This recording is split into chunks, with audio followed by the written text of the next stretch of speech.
अस्सलाम वालेकुम व्यूवर्स। मैं डॉक्टर अकील अहमद ख़ान आपको अपने चैनल में खुश आमदीद कहता हूँ। आज हम एक बहुत ही इम्पोर्टेंट साइकोलॉजिकल डिसऑर्डर के बारे में जो है वो बात करेंगे, जिसे एंजाइटी जो है वो कहा जाता है। सिंपल वर्ड्स में अगर हम बोलें तो इसे हम तशवीश भी जो है वो कह सकते हैं, तशवीश का आर्ज़ा। इसकी काजेज़ क्या होती हैं ये डिस्कस करेंगे, क्यों ये हो जाता है आर्ज़ा इसको भी डिस्कस करेंगे, और बहुत ही इम्पोर्टेंट बात कि इस आर्ज़े से हम किस तरह जो है वो एक सेल्फ़ हेल्प लेकर, एक एजुकेटेड पर्सन जो होता है वो सेल्फ़ हेल्प लेकर ख़ुद से इसको कौन कौन सी ऐसी चीज़ हैं, कौन सी एक्सरसाइजेज़ हैं, कौन सी टेक्निक्स हैं जिनको जो है वो ख़ुद से सेल्फ़ हेल्प करके, सेल्फ़ एडमिनिस्टर करके जो है वो इसे मैनेज जो है वो कर सकता है। तो जैसा कि आप सुनते हैं कि ब्लड प्रेशर जो होता है, हाई ब्लड प्रेशर, उसको साइलेंट किलर जो है वो कहा जाता है, क्योंकि उसी की वजह से जो है वो हाई ब्लड प्रेशर की वजह से और भी काफ़ी सारी जो है डिजीज़ जो है वो हो रही होती हैं। अगर हम साइकोलॉजी के फील्ड में या साइकोलॉजी के डोमेन में बात करें कि साइलेंट किलर जो है वो कौन होता है, तो मैं ये कहूँगा कि जो हम स्ट्रेस जो है वो लेते हैं डेली लाइफ में, कोई चीज़ अचीव कर रहे हैं वो अचीव नहीं हो पा रही, जिस तरह पर्टिकुलरली जो है वो स्टूडेंट्स जो है वो एग्ज़ाम में जो है वो तैयारी कर रहे होते हैं, ग्रेड्स लेना चाह रहे होते हैं, मेरिट जो है वो बनाना चाह रहे होते हैं और उनका मेरिट जो है वो नहीं बन पा रहा होता, सीजीपीए जो है वो मेंटेन जो है वो 3 से ऊपर करना चाह रहे होते हैं, वो नहीं हो पा रही होती, स्टडीज़ जो है वो डिस्टर्ब होती हैं जिसकी वजह से वो स्ट्रेस ले रहे होते हैं। डिफरेंट सोर्सेज हैं, there are so many sources of stress कि हम एक चीज़ से डिफ़ाइन नहीं कर सकते कि स्ट्रेस का जो है वो क्या सोर्स है।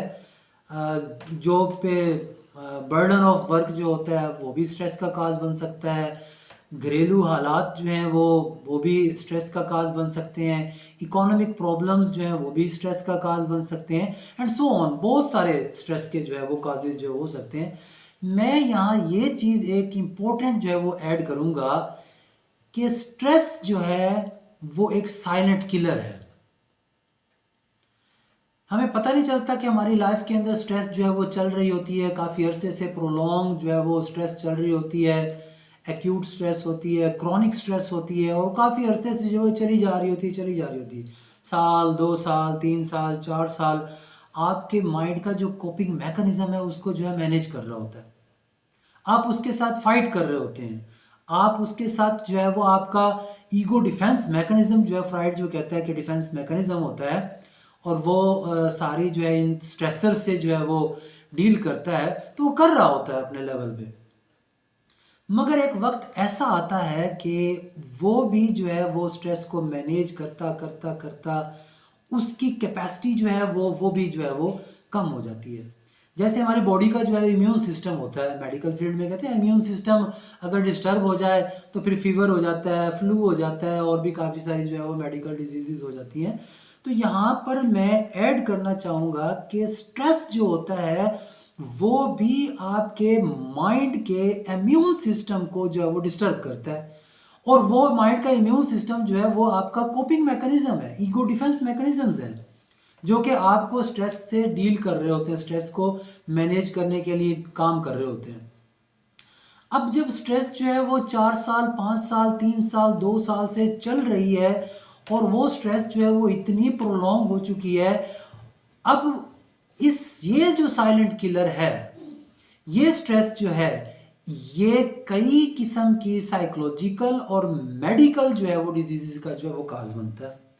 पेप्टिक अल्सर है, स्ट्रेस की वजह से भी हो सकता है, और डिफरेंट किडनीज के प्रॉब्लम्स हैं, हार्ट के प्रॉब्लम्स हैं, वो स्ट्रेस की वजह से भी हो सकते हैं। यानी कि स्ट्रेस जो है एक सीड है जो कि किसी किस्म के सवेर आर्जे की तरफ हमें लेके जा सकता है। अमूमन जो देखा गया है, आम तौर पर जो केसेस आते हैं जिनको मैं डील करता हूँ, उनमें ये देखा गया है कि स्ट्रेस के बाद जो सिम्टम्स आती हैं साइकोलॉजिकल, पर्टिकुलरली मेडिकल फील्ड में देखें तो काफ़ी सारी सिम्टम्स आती हैं स्ट्रेस की वजह से। अक्सर जो स्टमक की जो है वो डिजीज़ अक्सर होती हैं, मेडिसिन ले रहे होते हैं, काफ़ी स्टमक अपसेट होता है, सही नहीं हो पा रहा होता, तो बाद में जब साइकोलॉजिस्ट के पास जाते हैं तो पता चलता है कि उसका कॉज जो है वो स्टमक जो डिस्टर्बेंस है उसका कॉज जो है वो स्ट्रेस है लाइफ के अंदर। तो वो स्ट्रेस, अब मैं यहाँ बात करूँगा कि साइकोलॉजिकल लेवल पे जब मैं बात करूँगा तो मैं ये कहूँगा कि स्ट्रेस जो है फर्दर जो है वो लीड करती है, वो एंजाइटी की तरफ लीड करती है। अब स्ट्रेस में काज नोन होता है, मगर जब स्ट्रेस के बाद एंजाइटी होती है तो उस वक्त जो है वो एंजाइटी में काज नोन नहीं होता, उसकी सिम्टम जो आती है स्ट्रेस में तो ये होता है कन्फ्यूजन होगी और आपको प्रेशर ऑफ माइंड जो है वो आपको फील होगा। माइंड में आपके थॉट्स जो हैं वो स्क्रैम्बल्ड से हो जाएंगे और थॉट्स पे कंट्रोल ख़त्म होने लग जाएगा और थॉट्स जो है वो डिस्टर्ब होने लग जाएंगे। साथ साथ जो है आपको हेडिक हल्का सा फील होने लगेगा, सर भारी भारी होने लगेगा और प्रेशर जो है वो आपके सर के ऊपर आपको फील लगेगा जैसे आप थॉट्स को कंट्रोल नहीं कर पा रहे। ये स्ट्रेस का सीवियर लेवल जो है वो होता है। बाजू का हार्ट बीट भी जो है वो इरेगुलर हो जाती है, ब्रीथ भी जो है वो स्ट्रेस के अंदर जो है वो इरेगुलर हो जाती है, शिवरिंग भी होने लग जाती है। मगर खौफ नहीं आ रहा होता स्ट्रेस के अंदर। जब कभी भी आप देखें कि आपको अब खौफ आने लग गया है स्ट्रेस के बाद, अब आपको फियर जो है वो होने लग गया है, आप उस फियर की वजह से इतने डिस्टर्ब हो गए हैं कि आपकी रात की नींद डिस्टर्ब हो गई, आप रात को अचानक उठ के बैठते हैं, आपको खौफ सा महसूस होता है और वो आपकी स्लीप को डिस्टर्ब कर देता है। रात को ही नहीं बल्कि जब आप दिन को भी उठते हैं तो वो खौफ आपके साथ होता है, अनजाना सा खौफ होता है, उसकी मीनिंग्स नहीं होती, आप उससे अवॉइड करते हैं, उससे बचने की कोशिश करते हैं। और वो जो फियर होता है एंजाइटी का, वो जो फियर आ रहा होता है उसकी वजह से भी फिजियोलॉजिकल जो है वो सिम्टम्स आ रही होती हैं, शिवरिंग हो रही होती है, आपको पसीना आ रहा होता है, आपका पल्स रेट जो है उसी की खौफ की वजह से, जब आपके माइंड में खौफ आता है, देखिए माइंड और बॉडी इंटरलिंक है, माइंड का और बॉडी का बहुत गहरा रिलेशनशिप है। जब माइंड अपसेट होगा, माइंड के अंदर खौफ होगा तो डेफिनेटली बॉडी तो कांपेगी, बॉडी तो उसका रिस्पॉन्स देगी और फिजियोलॉजिकल सिस्टम भी उसका रिस्पॉन्स देगा, हार्ट बीट भी इरेगुलर हो रही होगी और स्वीटिंग भी हो रही होगी और फियर ऑफ डाइंग जो है, और डिफरेंट फियर्स होते हैं। अच्छा, अब यहाँ मैं बात करूँ कि फियर किस तरह का होता है, किस टाइप का होता है, तो वो फियर्स जो आ रहे होते हैं एंजाइटी के पेशेंट्स को, मैंने कोई 300-400 पेशेंट्स के साथ एंजाइटी काम किया है, हर पेशेंट की फियर की जो नोयत होती है, नेचर होती है, वो दूसरे पेशेंट से डिफरेंट होती है। किसी को बाहर जाने का खौफ आ रहा तो बाहर मैं जाऊंगा तो कोई मुझे मार ना दे, किसी को ये खौफ होता है कि मुझे पुलिस ना पकड़ ले, किसी को ये खौफ होता है कि मैं मर ना जाऊं। इन फियर की डिफरेंट टाइप्स होती हैं, तो वो फियर की टाइप्स जो होती हैं वो होता फियर ही है, अननोन फियर होता है, उसकी रियलिटी के साथ कोई जो है वो कांटेक्ट नहीं होता, बाहर होता कोई नहीं है, पेशेंट कह रहा होता है मैं बाहर जाऊंगा मुझे बंदे मार देंगे।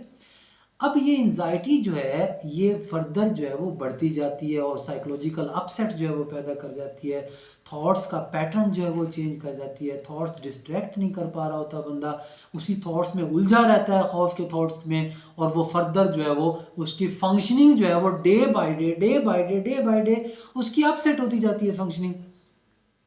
अब बात ये है कि ये चीज़ तो हो गई, स्ट्रेस भी हो गई और एंजाइटी भी हो गई, अब इससे किस तरह जो है वो हम निजात पा सकते हैं, इसको मैनेज किस तरह कर सकते हैं, इसको किस तरह मैनेज किया जा सकता है, तो अब मैं उस पर बात करूँगा।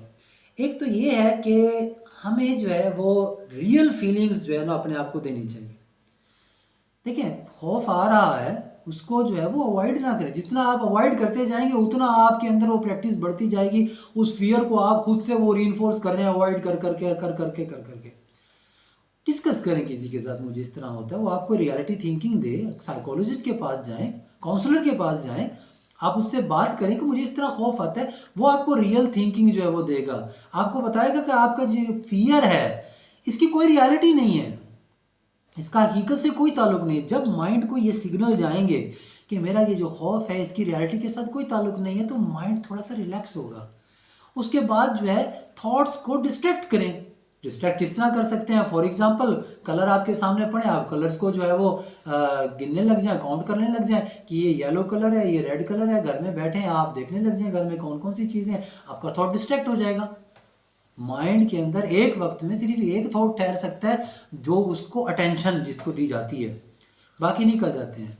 उसके बाद आप प्रैक्टिस करें, सेल्फ डायलॉग्स जो है वो बोले, अपने आप को स्ट्रेंथ करें, अपनी विल पावर को स्ट्रेंथ करें, खुद को आप ये मैसेज दें कि मेरा जो ये खौफ का थॉट खड़ा हुआ है इसकी कोई रियलिटी नहीं है। जब तक आप खुद को थॉट्स की प्रैक्टिस नहीं करेंगे, आप रियलिटी थिंकिंग खुद से इंड्यूस नहीं करेंगे अपने माइंड के अंदर, वो तो बढ़ता जाएगा। वो देखिए माइंड जो है आपको खौफ के सिग्नल दे रहा है। आप दिन में एक दफ़ा ही नहीं कह रहे कि मेरे जो ये फियर आ रहा है इसकी कोई रियलिटी नहीं है। तो जितना आप उसके साथ जो है वो टैकल करेंगे, आप खुद को अपना सेल्फ हेल्प देंगे, आप खुद को बताएंगे कि मेरी ये जो है इसकी कोई रियलिटी नहीं है, तो उतना जो है वो कम होता जाएगा, कम होता जाएगा। उसके बाद जो है आप प्रैक्टिस करें, डीप ब्रीथिंग को प्रैक्टिस करें।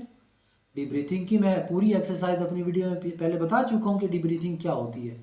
गहरे सांस लें, ठीक है, सांस इनहेल करें, एक्सहेल, सिर्फ इतना ही कर लें कि आप लंबा सांस लें, इनहेल हो गया, उसके बाद आहिस्ता आहिस्ता एक्सहेल करें, इनहेल करें, एक्सहेल करें।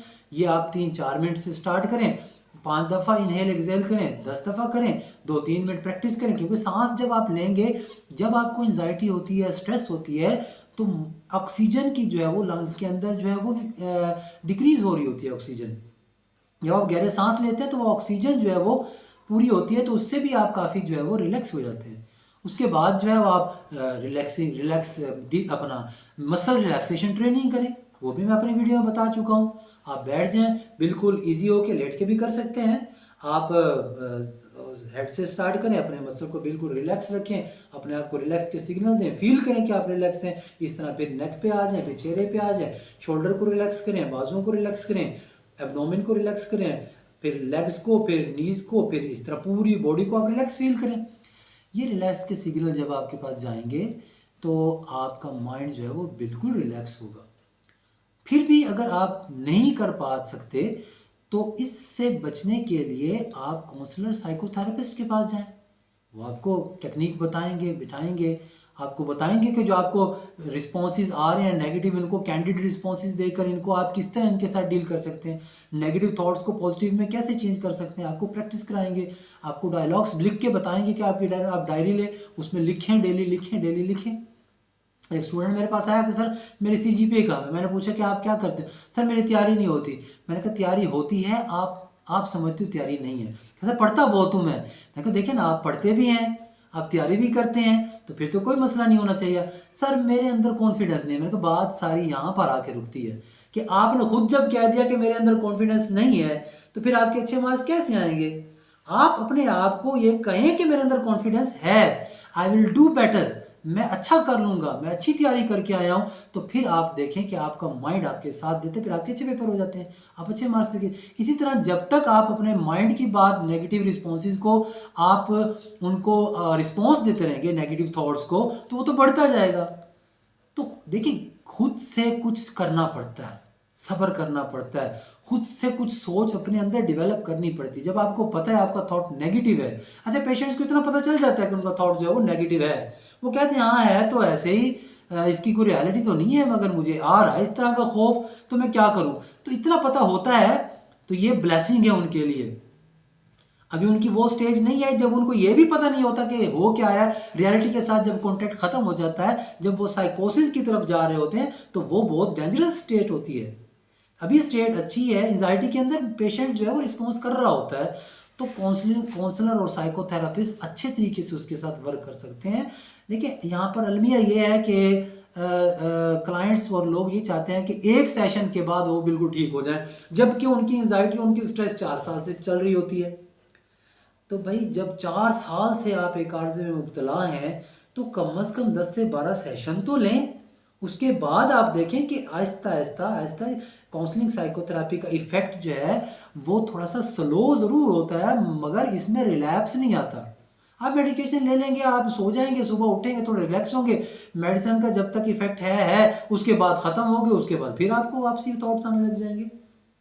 मगर जो थॉट्स आपके अपनी सेल्फ डायलॉग से, आपकी अपनी विल पावर से और आपकी अपनी एक कोशिश से कि आप रियलिटी को जो है वो एक्नॉलेज कर लेंगे, जान लेंगे, वो रिलैप्स नहीं होंगे। तो ये आज की मेरी वीडियो थी एंजाइटी और स्ट्रेस के बारे में। तो अगर आपको वीडियो अच्छी लगी है तो इस चैनल को सब्सक्राइब करें और जो है आप अपने कमेंट्स में बातें लिखें, बताएं मुझे, तो मैं उस पर डेफिनेटली उसका क्योर किस तरह है, उसके सेशन किस तरह लिए जा सकते हैं, उसमें आपको जो है वो गाइडलाइन लूँगा। और डेफिनेटली आपको अच्छी लगी होगी वीडियो तो इसको सब्सक्राइब कीजिएगा। Thank you very much. अल्लाह हाफिज़।